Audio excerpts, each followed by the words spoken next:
संगमनेर तालुक्याच्या पठार भागातील पुणे-नाशिक राष्ट्रीय महामार्गावर खंदरमाळवाडी गावच्या हद्दीतील 19 मैल परिसरात मंगळवार दिनांक 2 डिसेंबर रोजी पहाटेच्या सुमारास भीषण अपघाताची घटना घडली आहे.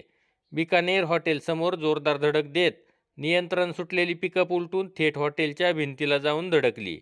अकोला बाळापूर येथील पिकअप चालक शहाबाज व त्याचे सहकारी मुसद्दीक व गुड्डू शेख हे तिघे मिरच्या भरलेली पिकअप क्रमांक MS37T3497 घेऊन नागपूरकडून मंतरकडे निघाले होते.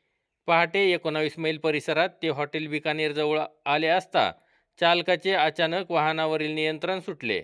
रस्ता सरळ असूनही वेग जास्त असल्याने पिकअपने हॉटेलसमोर उभ्या असलेल्या टेम्पो क्रमांक GJ08AU1877 याला पाठीमागून जोरदार धडक दिली.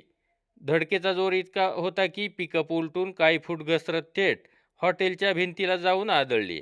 अपघातात पिकअपचे मोठ्या प्रमाणावर नुकसान झाले असून टेम्पोचेही नुकसान झाले आहे.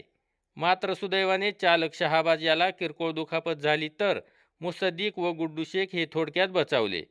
अपघाताच्या वेळी पहाट असल्याने हॉटेल परिसरात कोणीही नसल्याने मोठी दुर्घटना टळली आहे. हॉटेलच्या भिंतीचे किरकोळ नुकसान झाले असून उलटलेल्या पिकअपमधील मिरचीचे डाग हॉटेलच्या पत्र्यावर जाऊन पडलेले दिसत होते. जोरदार आवाज होताच हॉटेलमधील कामगारांनी व इतर वाहनांतील चालकांनी धाव घेऊन जखमी चालकाला व इतरांना मदत केली आहे.